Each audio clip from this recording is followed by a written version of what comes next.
Hey guys, welcome back to my channel. In today's video, I'm going to be showing you how to make canna oil, and I thought this would be a nice video right now because we're all in quarantine as of May 2020, and it's something to do, it's something to learn, and it's something to enjoy. So I thought that you guys would like this, and you don't even have to make it for yourself. You can make it for someone you know, someone you care about, that they'll enjoy it too. So let's get right into it. The first step in making canna oil is choosing your weed and your oil. So it's important to know exactly what weed you're getting. Number one, so you can calculate exactly how much THC is going to be in your edibles. But also, number two, different strains have different benefits and qualities, and they definitely have different personalities in terms of, how they're going to make you feel as well as how they smell and everything. So you want to pick something that's right for you or for whoever you're making it for. And for oil, I like to get an all-purpose cooking oil. It's really up to you what you may want to get. I do recommend an all-purpose cooking oil though. I mean, you can go generic with it. You can just get regular vegetable oil. But when it comes to me personally, I'm kind of high maintenance when it comes to food. I really care about, being healthy or having a better quality food and what I choose to put in my body. I'm just picky about it. So I have an oil that I'm going to show you. The brand is Chosen Foods. It's an organic oil, and there is safflower, avocado, and coconut oil in it. Like I said, it's an all-purpose cooking oil. Looks just like this. You can see the organic. There you go.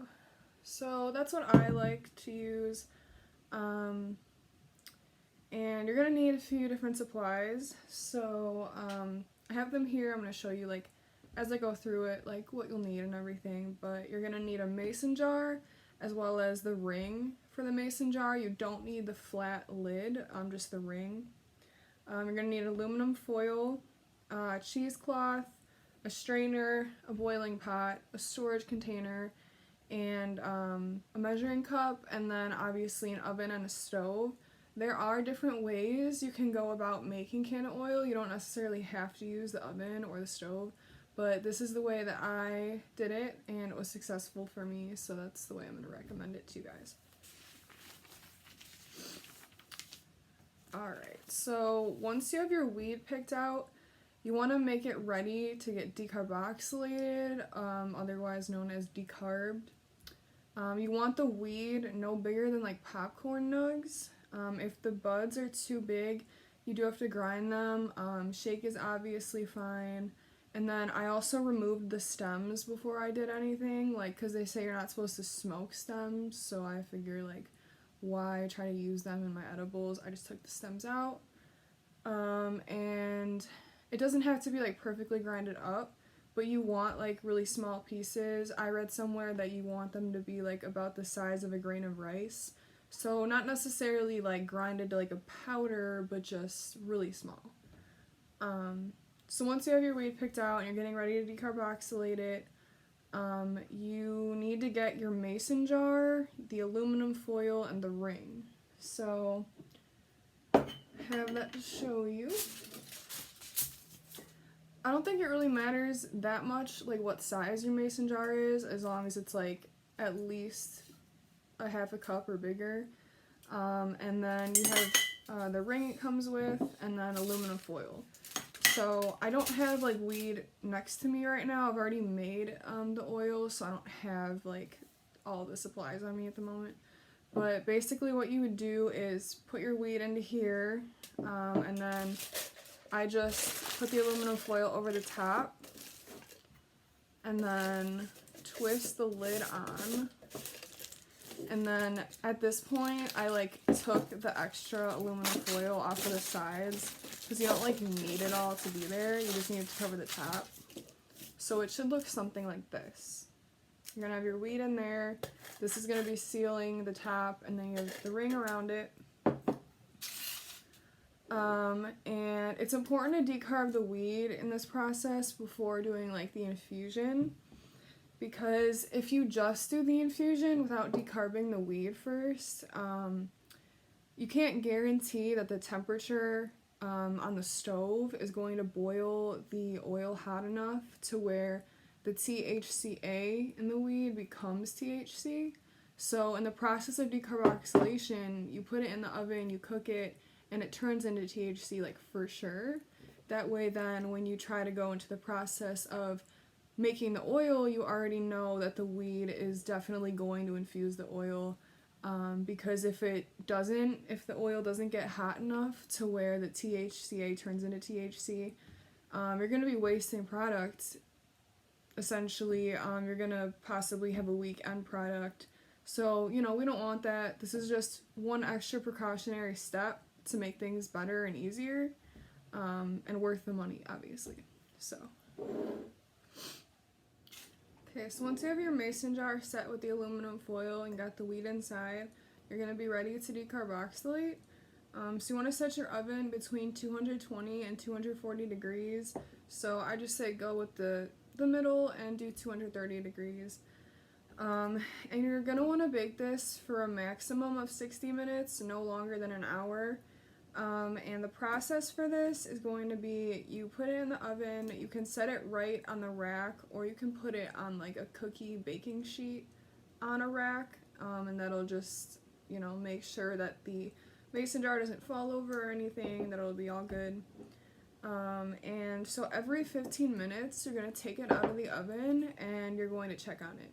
So once you take it out of the oven with obviously like an oven glove or whatever, you want to look at it, you want to shake it up because you want the weed to kind of bake evenly, so it's important to shake it. And then you want to check the color, and you want to check for discoloration because you want the weed to not get burnt. So if it's starting to turn brown, you need to take it out of the oven. Even if it hasn't been the full 60 minutes yet, they just recommend you do this so that the weed doesn't burn. Because if it does burn, it just leaves kind of like a bitter, like rancid flavor, and nobody wants that. So when I did it, I did check it every 15 minutes. I shook it around, and I had to take it out after the third time checking it. So it was just around 40-45 minutes. My weed started to turn slightly brown, and I didn't want it to get any darker, so I took it out. And it's okay if you have to take it out early. It's still got time to decarboxylate, as well as once it is in the oil infusing, it will have time to decarboxylate, so no worries there. And then once you take it out and it's done decarboxylating, you can take the top off, you can take the aluminum foil off, and you want to give it around 30 minutes at least to cool off before going into the next process, which would be the infusion. And you don't have to do the oil infusion and the decarboxylating in the same day. I actually didn't, and this is totally up to you. If you have time to do both, that's awesome. If you want to do both, that's awesome. But if you don't, it's okay to do it on 2 separate days. That's what I did. So on Sunday I decarbed it, and then Monday I did the infusion. And I don't think there's like a maximum amount of time that you have to wait between, but just the sooner the better. Alright, so at this point you're ready to do the infusion. Your mason jar should be full of your decarbed weed, and then you're going to add your oil. So this is where the measuring cup is going to come in. So you can put as much oil as you want. Obviously measure it. You want to go into it with an intention of how much oil you're going to add, as long as it doesn't, go above the mason jar. But a good thing to know is that when you are doing this process, you want to add a 1/4 cup more oil than you want in the end product, because as the oil is cooking and boiling, it's going to evaporate, and so you're going to lose some of it. So when I did it, I wanted a cup of oil in the end, so I did a cup and a 1/4 cup of oil in the beginning, and then I got a cup in the end. So just be aware that like a 1/4 cup of it will evaporate. So even if you're doing like 2.5 cups of oil, you can do 2 3/4 cups of oil to get your 2.5 in the end. So just the key thing to keep in mind, because like I said, if you don't do that and you want a cup in the end, but you only put a cup in, you're going to have 3/4 of a cup. So it's just good to know. So at this point, you want to get a pot of boiling water going at a medium heat. So I will show you, this is the pot that I used. It's not huge. This definitely fits inside of it, no problem. So you don't need like a huge pot, but you also don't necessarily want like a little tiny like soup pot. So this is like a good medium size. So this part, people recommend placing a little rack inside of the pot so that way your mason jar isn't sitting directly on the bottom. But I didn't have anything like that. I didn't have one. So, and it was fine in the end. So it's not, I don't think it's the end of the world if you don't have the little rack, but I think it's just better for the pot if you have the little rack. So whatever you have, that's okay. So this process is going to be similar to decarboxylating weed in terms of having to check it every 15 minutes. So it depends on how hot your boil is. I did a medium boil, so it was around like a 4 or 5 on the stove, and you don't want it to be like all the way up as hot as possible. You don't want it to be that hot. So I did it at a medium boil, and I cooked it all together for 2 hours. But if you're not comfortable doing it at a medium boil, you can do it at a low boil. You just have to add an extra hour to it, so it'll be 3 hours. But you have to check it every 15 minutes. So I'll just show you guys what I did. So I had this in here, it was boiling, and in terms of water levels, I kept the water to where it would never like be higher than where my oil level was at. But that it wouldn't be lower either. So every 15 minutes when I would come to check, I would have it in here, I would have like a little spoon and I would stir it up. You have to stir it every 15 minutes. And then I would check the water levels. So obviously just like the oil is evaporating, the water is also going to evaporate. So you want to make sure that your water level isn't getting too low. You don't have to add water every 15 minutes, but like probably every 30 minutes at least. And I added, you know, at least warm water. Sometimes I would add hot water to it just so that it, the temperature of the water itself wouldn't get like too low or anything. So adding warmer water helped it get back to like a boiling point. But like I said, as it's cooking, the water is going to evaporate. So if you don't add any more water to it, you're just eventually going to run out of water. And then it's like, what's the point? So just a key thing to keep in mind. So I did that for 2 hours. Every 15 minutes I would stir it and I would add water to it. And like I said, I didn't have the rack at the bottom of the pot, so my mason jar was directly at the bottom, and I would notice that like the bottom of the pot was starting to look kind of weird. And I don't know if it's that's because like this was possibly like burning the bottom of it or anything, but every 15 minutes I would just move the mason jar around to different spots inside of the pot, so that way it wouldn't like burn it or anything, or like shatter the glass, because I know glass is like sensitive. So and then I had no problems with it in the end, so I think that does work. And if I had one of those little racks, I would have used it, but unfortunately I didn't, so it's just like a plan B if you need it. Alright, and then another thing that you can do, I didn't do this step, but I did research and it could be something helpful for you. You don't want the weed to ever get higher than 245 degrees Fahrenheit. That might be a burning point. And my oil was fine, so I'm assuming it didn't get to that point. But if you are worried about it, you can totally use like a food thermometer and just put it in the oil every maybe 30 minutes or so, checking that it doesn't get any higher than 245 degrees. But at this point, your infusion is done and it's time to strain. So this is going to be your last step in the process. Once the infusion is done, it's time to strain everything. So this is where the cheesecloth, strainer, and storage container are going to come in.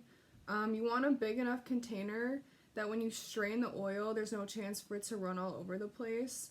And it can, just like something that the oil can go into the strainer and fall right through.